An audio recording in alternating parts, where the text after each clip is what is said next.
मैं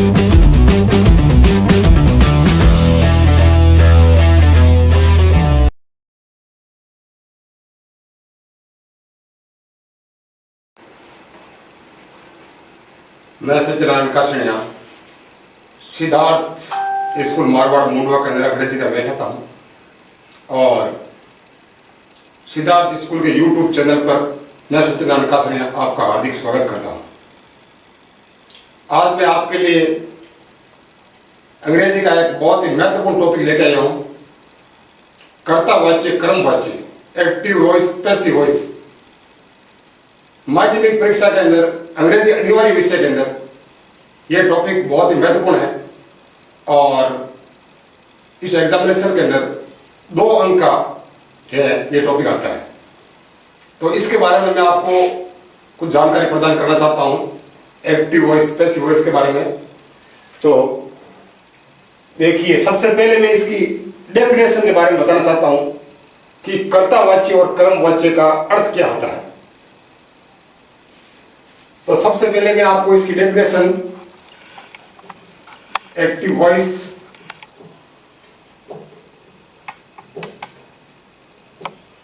वॉइस का यहां पर अर्थ होता है कर्ता के द्वारा संपादित कार्य, अर्थात किसी व्यक्ति विशेष के द्वारा किसी कार्य को संपादित करना। अर्थात कोई व्यक्ति होता है जब कोई कार्य करता है तो उसको एक्टिव वॉइस की संज्ञा में के रूप में इसको परिणित किया जाता है। और पैसिव वॉइस का अर्थ होता है कर्मवाच्य, अर्थात कर्म के द्वारा कार्य को संपादित करना। इसका एक एग्जांपल मैं आपको बता रहा हूं एक्टिव वॉइस का। ऐसे श्याम रोट ए लेटर, जैसे इसका एक एग्जांपल है Shyam wrote a letter, Shyam ने एक पत्र लिखा।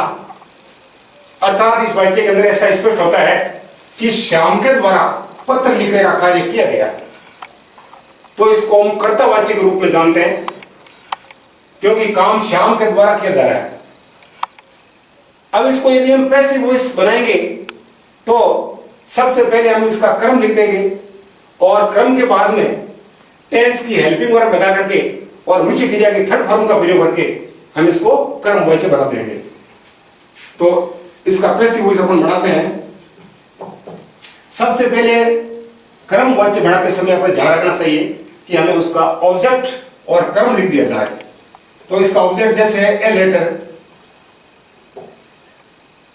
इसके बाद में देखना पड़ता है कि इस वाक्य के अंदर कौन सा टेंस आ रहा है। जैसे इस वाक्य के अंदर ये क्रिया सेकंड फॉर्म आ रही है, पार्ट सिंपल टेंस है, तो इस पार्ट सिंपल टेंस को हम क्या करेंगे, इससे अगला जो टेंस होता है उसकी हेल्पिंग वर्ब यहां पर यूज कर देते हैं। पास्ट सिंपल के अगला टेंस होता है पास्ट कंटिन्यूअस, तो इसकी हेल्पिंग वर्ब यहां पर आ जाएगी, यानी वाज आ जाएगा, क्योंकि एक वचन करता है, एक वचन करता के साथ हेल्पिंग वर्ब है वो भी सिंगुलर ही आती है, तो वाज के प्रयोग होगा। इसके बाद में लेटर वाज, इसके बाद में रिटर्न, थर्ड फॉर्म करनी है इसकी रिटर्न, और बाय श्याम। हर पैसिव वॉइस के अंदर मुख्य क्रिया की थर्ड फॉर्म का प्रयोग होता है और हर पैसिव वॉइस के अंदर कर्ता से पहले बाई का प्रयोग होता है।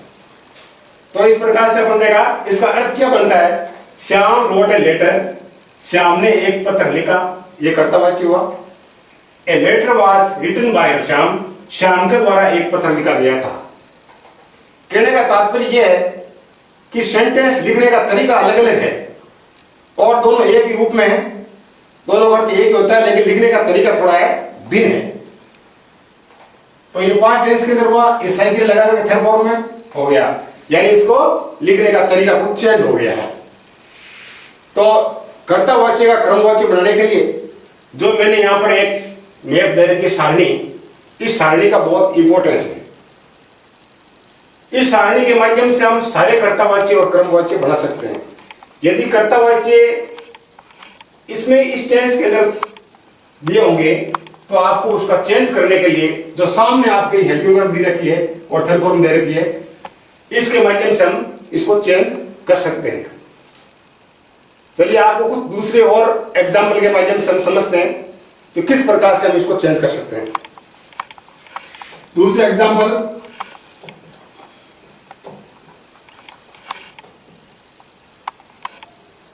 राहुल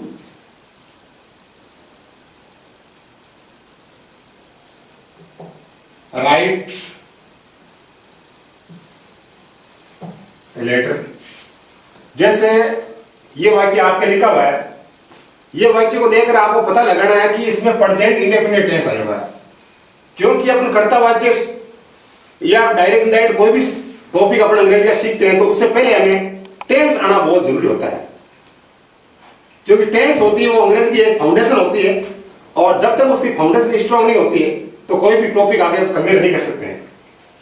तो ये प्रेजेंट इंडेफिनिट टेंस है, और इस सारणी के अंदर दे रखा है कि जब यहाँ पर ऐसे एज का प्रयोग होता है तो पैसिव वॉइस के अंदर is am are plus third form का प्रयोग होता है, यानी इन तीनों साइकिलों में से एक साइकिल का प्रयोग करें और मुख्य क्रिया की थर्ड फॉर्म का प्रयोग कर दें तो आपका क्रमवाच्य बन जाएगा।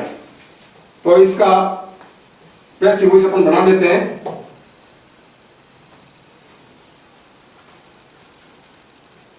ए लेटर, यानी सबसे पहले इसका क्रम हमने लिख दिया है। क्रम लिखने के बाद में देखते हैं प्रेजेंट, ये सिंपल है, कंटिन्यूस की साइकिल लगा दो, यानी ये एक वचन करता है, इस एक वचन करता के साथ हमेशा ही हेल्पिंग वर्ब भी एक वचन आएगी, इज आएगा। एम और आर का प्रयोग यहां नहीं होगा, आर का बहुवचन होता है और एम का सिर्फ आई के साथ होता है।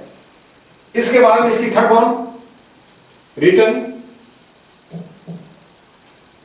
और इसके बाद में बाई राहुल। तो देख लीजिए ये आपका वाक्य पैसिव वॉइस बन गया है। Rahul writes a letter, Rahul एक पत्र लिखता है, a letter is written by him, Rahul के द्वारा एक पत्र लिखा गया है या लिखा जाता है। इस प्रकार से अपन वाक्य को चेंज कर सकते हैं। तो इस सारणी के माध्यम से आप जितने भी कोई टेंस के वाक्य होंगे तो इस तरीके से आप चेंज कर लीजिए, यानी कर्तावाच्य यदि इस टेंस के अंदर आ रहा है तो सामने वाले में आप साइकिल लगा करके थर्ड फॉर्म कर दीजिए। हर क्रमवाच्य के अंदर आपको थर्ड फॉर्म का ही प्रयोग करना है। इसके अलावा दूसरे यदि वाक्य नकारात्मक आ जाए या इंट्रोगेटिव आ जाए तो हम किस प्रकार से बना सकते हैं, इसका एक एग्जांपल और लेते हैं। एक अदर एग्जांपल है, जैसे आई डोंट टेक फूड। जैसे ये वाक्य मैंने दिया है आई डोंट टेक फूड, तो जो भी स्टूडेंट टेंस के बारे में भलीभांति रूप से परिचित है उनको पता है कि डोंट आ रहा है, इसका मतलब प्रेजेंट इंडेफिनिट का नेगेटिव वाक्य है। तो नेगेटिव वाक्य के अंदर आपको पता है कि अपने को पैसिव वॉइस भी नकारात्मक ही बनाना है। तो इसमें सबसे पहले अपन इसका ले लेंगे ऑब्जेक्ट, ऑब्जेक्ट के अंदर यहां पर आ गया फूड, उसके बाद में अगले टेंस की साइकिल लगा देंगे, यानी प्रेजेंट कंटिन्यूअस की हेल्पिंग वर्ब यहां पर इज आ जाएगा, और वाक्य यदि ये कर्तावाच्य नकारात्मक है तो अपने को कर्मवाच्य भी नकारात्मक ही बना देंगे। तो यहां पर नोट लगा देंगे, और इसकी थर्ड फॉर्म टेक की थर्ड फॉर्म टेकन, ये थर्ड फॉर्म हो गई यहां पर, और उसके बाद में बाई का प्रयोग कर देंगे, क्योंकि ये आपका प्रोनाउन आया हुआ यहां पर, आई एक प्रोनाउन है, इसको चेंज करेंगे, इसका ऑब्जेक्ट रूप मी कर देंगे। आई का ऑब्जेक्ट रूप होता है मी, क्योंकि कुछ स्टूडेंट होते हैं वो इसके बारे में परिचित नहीं होते हैं कि प्रोनाउन को चेंज करने की एक सारणी होती है। जैसे आई का मी में चेंज होता है, ही का ही में होता है, सी का हर में होता है, दे का दे में होता है, इट का इट में और यू का यू में होता है। उसमें एक छोटी सी मैप होती है, उसके अंदर चेंज करते हैं, और प्रोनाउन चेंज करने की भी एक सारणी आती है, वो डायरेक्ट इनडायरेक्ट और पैसिव वॉइस दोनों में काम आते हैं। तो इसको अपने ध्यान रखना चाहिए कि किस प्रकार से चेंज करते हैं। जो भी जानकारी आपको मैं प्रदान करने जा रहा हूं कर्तावाच्य कर्मवाच्य के बारे में, अगर कोई भी प्रिय स्टूडेंट्स अगर आपको कोई अंडरस्टैंडिंग नहीं आ रहा, कमेंट के माध्यम से हमारे को सजेशन देवें ताकि हम उनको अच्छी तरह से अंडरस्टैंडिंग कर सकें और गाइडेंस दे सकें, ताकि इस टॉपिक के बारे में आपको बहुत ज्यादा से ज्यादा एडवांटेज प्राप्त हो सके और महत्वपूर्ण जानकारी के माध्यम से आप एग्जामिनेशन के अंदर अच्छे अंक हासिल कर सको। तो इसके दूसरा एक अन्य उदाहरण लेते हैं।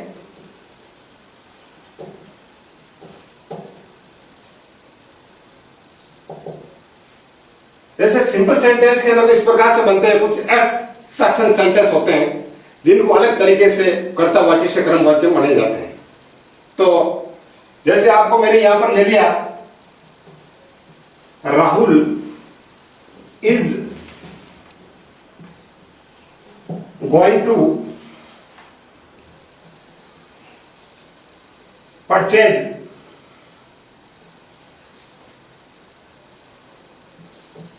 फूड। जैसे ये एग्जाम्पल मैंने लिया, इस एग्जाम्पल को देखिए, इस टेंस की सारणी के माध्यम से इसको नहीं पढ़ सकते अपन, क्योंकि ये एक्सप्रेशन वाक्य है और इसके अंदर ये ध्यान रखना पड़ता है कि यहाँ पर गोइंग आया हुआ है और गोइंग के बाद में टू का प्रयोग हो गया और मेन वर्ब आ गई। तो अपने इस सारणी का प्रयोग अपन इसमें नहीं कर पाएंगे क्योंकि इसमें डबल वर्ब दी हुई है।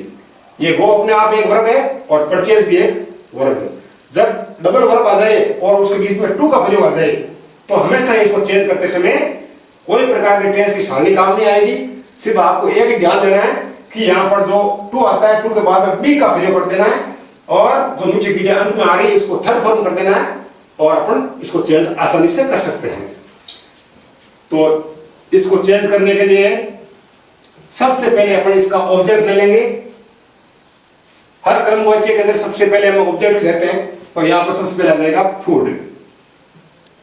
फूड के बाद में देखो जैसे इसकी हेल्पिंग वर्ब लगा देंगे, इज का प्रयोग कर देंगे यहां पर और गोइंग टू और यहां पर बी का प्रयोग कर देना है। इसके बाद इसकी थर्ड फॉर्म आ जाएगी परचेज और उसके बाद में यहां पर बाई का प्रयोग करके और सब्जेक्ट आ जाएगा। जैसे ये सब्जेक्ट आ गया। तो इस प्रकार से अपन वाक्य बना दिया जैसे Rahul is going to purchase a food.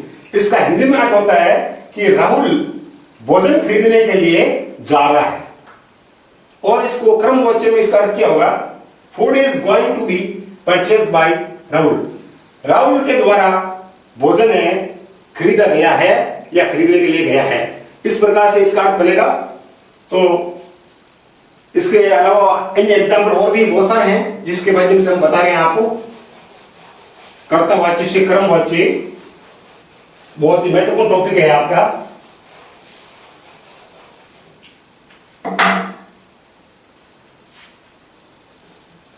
यदि आपके कर्तावाच्य से क्रमवाच्य के सेंटेंस में किसी मॉडल का प्रयोग आ जाए तो मॉडल वाले वाक्यों में किस प्रकार से उसको चेंज करते हैं। तो देखिए एक एग्जाम्पल और,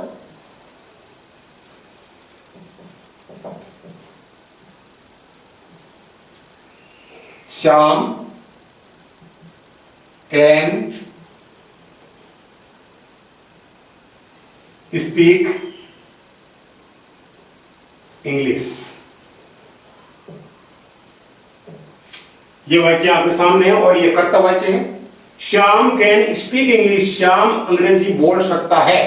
इस वाक्य के अंदर स्पष्ट दिख रहा है कि श्याम के पास अंग्रेजी बोलने की योग्यता है, इसलिए कैन का प्रयोग होता है। हमेशा एबिलिटी के लिए और कैपेसिटी के लिए ही कैन का प्रयोग होता है।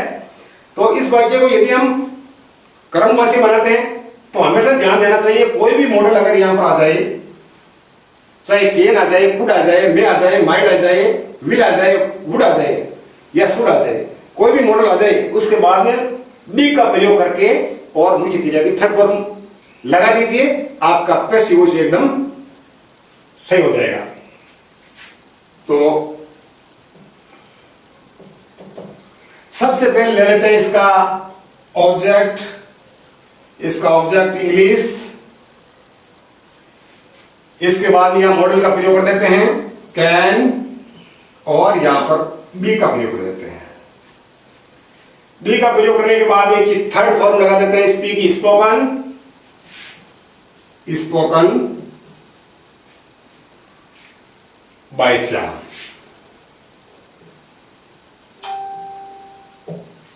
तो इस प्रकार से इसका ये कंप्लीट पैसिव वॉइस बन गया है। Shyam can speak English, Shyam अंग्रेजी बोल सकता है। English can be spoken by Shyam, Shyam के द्वारा अंग्रेजी बोली जा सकती है।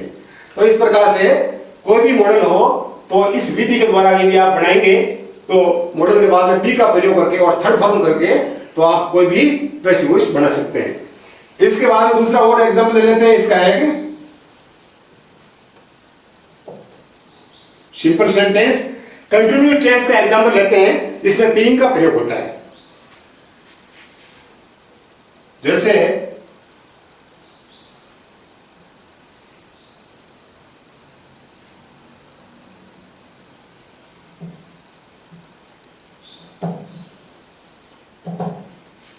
ये प्रेजेंट कंटिन्यूअस का वाक्य है, बिल्कुल सिंपल वाक्य है, तो इसमें अपन क्या करेंगे, बीइंग का प्रयोग करते हैं। बीइंग का प्रयोग सिर्फ आपके यहां पर दो प्रकार के वाक्य में होता है, प्रेजेंट कंटिन्यूअस में होता है और पास्ट कंटिन्यूअस टेंस में होता है। इसके अलावा दूसरे कोई भी वाक्यों में बीइंग का प्रयोग नहीं होता है। दो तरीके से कर्तावाची कर्मवाची बनते हैं, दो सूत्र होते हैं अलग अलग प्रकार से। एक तो वो होता है जिसके अंदर अगले टेंस की साइकिल लगती है और थर्ड फॉर्म आती है। दूसरा कंटिन्यूअस टेंस के लिए अलग उस फॉर्मूला होता है जिसके अंदर बीइंग प्लस थर्ड फॉर्म आती है। तो बीइंग प्लस थर्ड फॉर्म का प्रयोग करके कंटिन्यूअस टेंस के अंदर अपन इसका चेंज करेंगे पैसिव वॉइस। तो सबसे पहले इसका ऑब्जेक्ट ले लेंगे, यानी टी इसका ऑब्जेक्ट है, तो प्रेजेंट कंटिन्यूअस आ रहा है, तो आई के साथ यदि एम हेल्पिंग वर्ब लग रही है तो टी के साथ इज आएगी, क्योंकि इज एक सिंगुलर है और एक वचन के साथ इसका हेल्पिंग वर्ब प्रयोग होती है, टी इज। और यहां पर लगा दीजिए आप बीइंग, और फिर ये मेक जो क्रिया आ रही है इसकी थर्ड फॉर्म V3 कर देनी है, यानी मेड, और उसके बाद में बाई का प्रयोग करके और मी कर देना। तो इस प्रकार से अपन कंटिन्यूअस टेंस के अंदर हमेशा या बीइंग का प्रयोग करो और थर्ड फॉर्म का प्रयोग कर दो, तो इस प्रकार से आपका ये पैसिव वॉइस बन जाएगा। तो इसके बाद में दूसरे ये भी कई प्रकार के एग्जांपल है जिनके माध्यम से आप बना सकते हो। जैसे एक्सपेक्टेशन सेंटेंस है,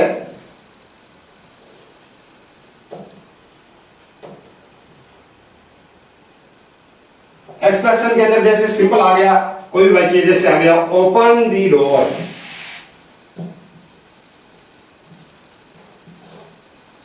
ऐसे वाक्य आगे आपके जो मेन वर्ब से शुरू होते हैं, मुख्य क्रिया से। तो ऐसे वाक्यों को बना करने के लिए आपके टेंस की सारणी कोई उपयोगी नहीं है, उनके लिए आपको एक लेट का प्रयोग करना पड़ता है। लेट जो एक मेन वर्ब होती है जिसका अर्थ होता है आज्ञा प्रदान करना, उसका प्रयोग होता है। तो उसके लिए अपन इसका पैसिव वॉइस यदि बनाएंगे, कोई भी मेन वर्ब आ जाए जिसके अंदर कर्ता और क्रम का प्रयोग जब नहीं हो, तो ऐसे वाक्यों के अंदर आपको लेट का प्रयोग करना है। यानी लेट का प्रयोग करने के बाद ये ऑब्जेक्ट लिख दो, द डोर इसका ऑब्जेक्ट है, let the door be opened. जैसे ये ओपन लिख दिया, इस प्रकार से आप हो जाएगा। कहने का मतलब ओपन द डोर, दरवाजा खोलो, ये इंपेरेटिव सेंटेंस है। मेन वर्ब से जो वाक्य शुरू होते हैं वो आज्ञासूचक वाक्य होते हैं हमेशा ही। इसके अंदर कभी भी इंपेरेटिव सेंटेंस में आप डायरेक्ट या इनडायरेक्ट बनाते हो, उसमें भी टेंस चेंज नहीं होता है। तो इंपेरेटिव सेंटेंस को अपन ज्यादातर है एक्टिव और पैसिव इसमें लेट से शुरू करते हैं, दरवाजा खोलो, और इसमें late the door be open, दरवाजा खोलने की आज्ञा प्रदान करो या इजाजत दो। इस प्रकार से इसको चेंज करते हैं। अगर मेन वर्ब से कोई भी वाक्य आगे, तो अपन इस विधि के माध्यम से आप इसको चेंज करोगे। जैसे आपके दूसरा और वाक्य है,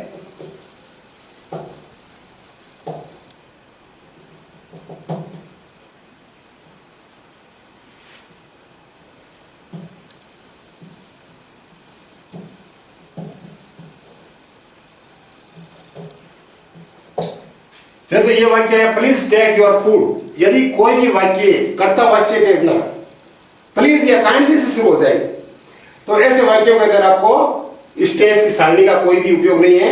उसके लिए यू आर रिक्वेस्टेड का प्रयोग होता है, यानी प्लीज का प्रयोग हमेशा निवेदन करने के लिए किया जाता है। जब आप किसी व्यक्ति से निवेदन करते हैं तो उसके लिए रिक्वेस्टेड ही आता है, और सबसे उचित यही है कि आप रिक्वेस्टेड का प्रयोग करके इसको पैसिव वॉइस के अंदर बना दो। तो इसका पैसिव वॉइस बनाएंगे तो अपन क्या करेंगे, सबसे पहले यू आर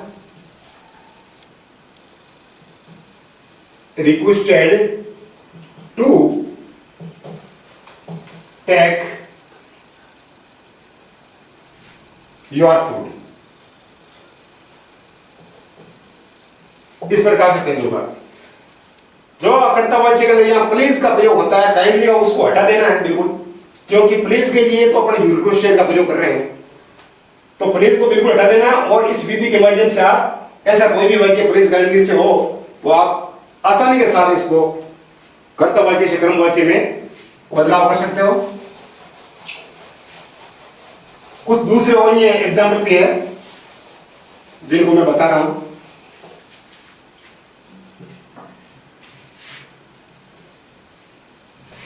जैसे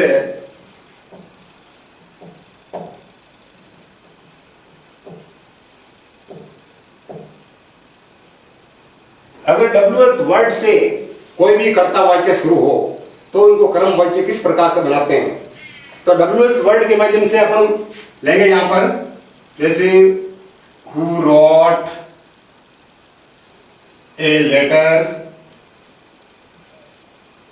ये WH वर्ड से शुरू हो रहा और इंट्रोगेटिव सेंटेंस है, प्रश्नवाचक वाक्य है। इसको अपन अगर कर्मवाच्य बनाएंगे तो इसका एक तरीका है वो बाय whom का प्रयोग करना है। who की जगह बाय whom का प्रयोग करके अच्छी तरह से हम इसको पैसिव वॉइस में चेंज कर देंगे। तो सबसे पहले इसका लेंगे बाय whom। बाय whom लेने के बाद में अपन वाक्य में देखें कौन सा टेंस है, पार्टिसिपल दिख रहा है, इसमें सेकंड फॉर्म आ रही है तो अगले टेंस की हेल्पिंग वर्ब पहले लिख देते हैं अपन, यानी ये वाज का प्रयोग हो जाएगा क्योंकि ये लेटर एक वचन है। तो इस क्रम के अकॉर्डिंग ही, इसके अनुसार ही अपन साइकिल लगेंगे। तो क्रम के अंदर एक वचन आ रहा है तो यहाँ पर वाज ही आएगा, वर्ब का प्रयोग नहीं होगा। अगर बहुवचन होता तो यहाँ पर वर्ब का प्रयोग करते थे, बाय whom वाज। उसके बाद में अपन ले लेते हैं इसका ऑब्जेक्ट, जैसे ए लेटर। उसके बाद में यहां ले लेंगे इसकी थर्ड फॉर्म, यानी इसकी थर्ड फॉर्म हो जाएगी रिटन। तो इस प्रकार से अपन इसको चेंज कर देते हैं कर्तव्यवाची से कर्मवाची के अंदर। तो WH वर्ड के अंदर दूसरे जो भी वाक्य होते हैं उन सब को भी इसी प्रकार से चेंज करते हैं।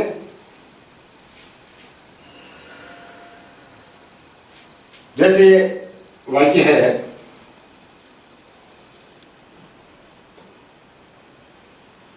when do you take food, यह भी इंट्रोगेटिव सेंटेंस का एक उदाहरण है।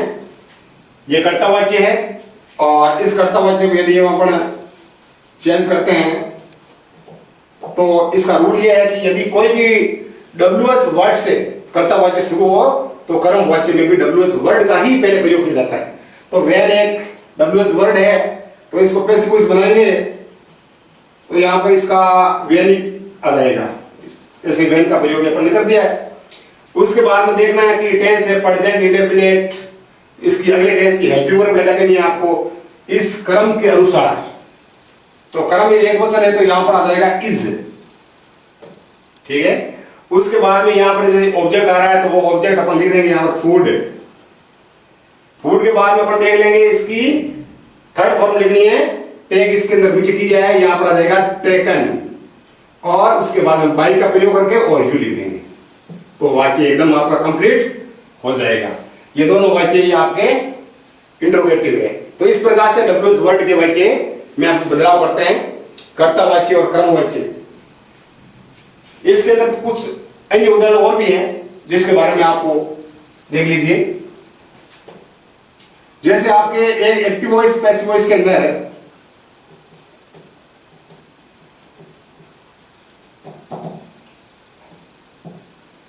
जैसे आ गया डोंट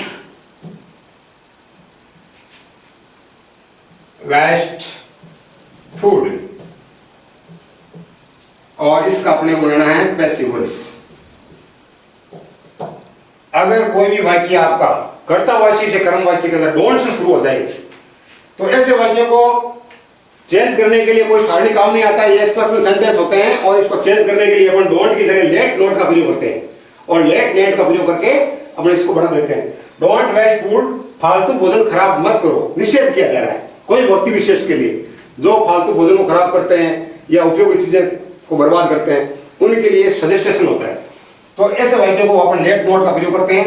जैसे इसमें लेट नोट लिख दीजिए यहां पर सबसे पहले और लेट नोट लिखने के बाद में अपने को देख लीजिए यहां पर जो ऑब्जेक्ट आ रहा है उसको लिखना है फूड और फूड के बाद में बी का प्रयोग करना है यहां पर और यहां इसकी थर्ड फॉर्म लिखनी है wasted.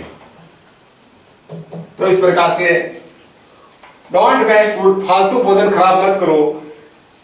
Late not food be wasted, फालतू भोजन खराब करने की आज्ञा मत दो या इजाजत मत दो। इस प्रकार से हम इसको चेंज करते हैं। तो ऐसे बहुत सारे एग्जाम्पल हैं जिसके माध्यम से आप भलीभांति रूप से अंडरस्टैंडिंग कर सकते हो कि कर्तव्यवाच्य और कर्मवाच्य में किस प्रकार से बदलाव होता है। जो भी महत्वपूर्ण इसके मामले में क्वेश्चन है,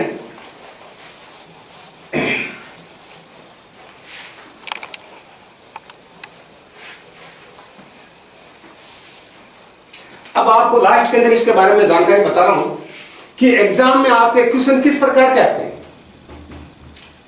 कैसे प्रश्न आते हैं, जो इसके माध्यम से आप परीक्षा में अच्छे अंक हासिल कर सकते हो। यानी माध्यमिक परीक्षा के अंदर ये 2 अंक का टॉपिक आता है और प्रश्न किस प्रकार के आते हैं। तो 2 तरीके होते हैं। कुछ स्टूडेंट कंफ्यूज में पड़ जाते हैं कि कौन सा तरीका है वो एग्जाम के अंदर आता है। तो दोनों तरीके मैं आपको बता रहा हूं, एग्जाम में प्रश्न कैसे आते हैं, उनको सोल्व किस प्रकार से किया जाए। तो पहला तो तरीका है सिंपली, जो मैं अभी आपको बता रहा था वही है। और दूसरा तरीका कैसा आता है वो देख लो। जैसे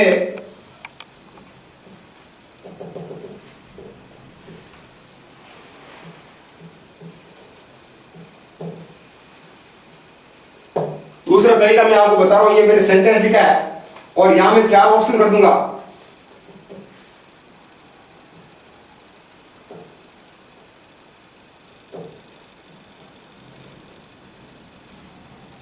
इज रिटन, पहले ऑप्शन के अंदर लिखा हुआ इज रिटन, दूसरे के अंदर वाज रिटन।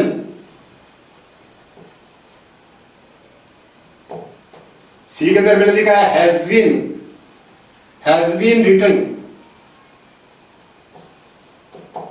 और चौथे ऑप्शन के अंदर लिखा है हैव बीन रिटन।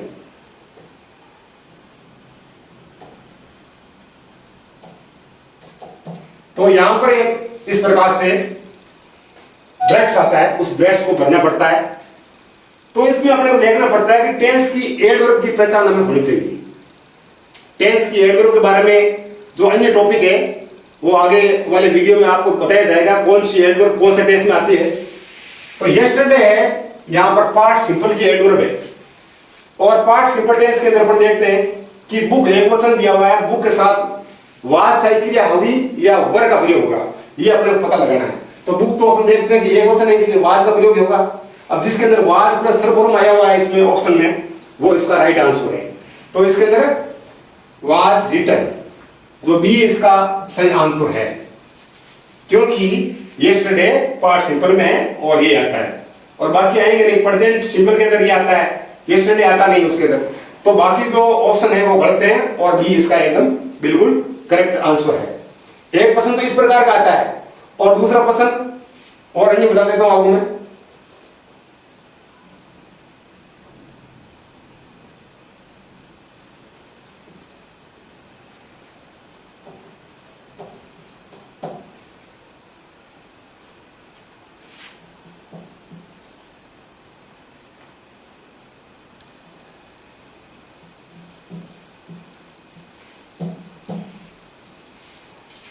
सिंपल वाक्य आता है, बिल्कुल सिंपल वाक्यों को इस प्रकार से चेंज करते हैं। तो ये आपका कर्तव्यवाच्य है, इसका पैसिव वॉइस अपन बनाते हैं सिंपल के अंदर। तो यहां पर देखिए सबसे पहले इसका ऑब्जेक्ट लिख देते हैं। तो यहां पर सबसे पहले इसका ऑब्जेक्ट है स्वीट्स, स्वीट्स करते हैं मिठाइयां। उसके बाद में ये पार्ट सिंपल का नेगेटिव वाक्य है, नकारात्मक वाक्य को चेंज करने के लिए अपने को भी पैसिव वॉइस में नेगेटिव लेना पड़ता है। पार्ट सिंपल से अगला टेंस यानी पास्ट कंटिन्यूअस की हेल्पिंग वर्ब का प्रयोग यहां पर करेंगे। तो स्वीट्स के बाद में यहां पर आ जाएगा वर, क्योंकि यह बहुवचन दे रखा है। अगर यहां खाली स्वीट आता तो वाज का प्रयोग कर देते हैं, लेकिन यहां पर एस आ गया, इसका मतलब ये बहुवचन है तो इसको वर का प्रयोग कर दिया। इसके बाद में इसकी थर्ड फॉर्म लेंगे, बाई मींस खरीदना। तो यहां पर लेंगे इसकी थर्ड फॉर्म बाई की बॉट, और उसके बाद में जैसे ये डिड नॉट नेगेटिव है तो यहां पर अपन नोट का प्रयोग भी कर देंगे, और नॉट बाई यू। तो इस प्रकार से वाक्य बन जाएगा, यू डिडंट बाई स्वीट्स, तुमने मिठाइयां नहीं खरीदी। Sweets were not bought by you, तुम्हारे द्वारा मिठाइयां नहीं खरीदी गई थी। तो इस प्रकार से अपने इसका है चेंज कर देते हैं एक्टिव वॉइस का पैसिव वॉइस में। तो मैं स्पष्ट रूप से जान सकता हूं कि जो भी टॉपिक मैंने आज आपको बताए हैं वो भली भांति रूप से आपके अंडरस्टैंडिंग में आए होंगे।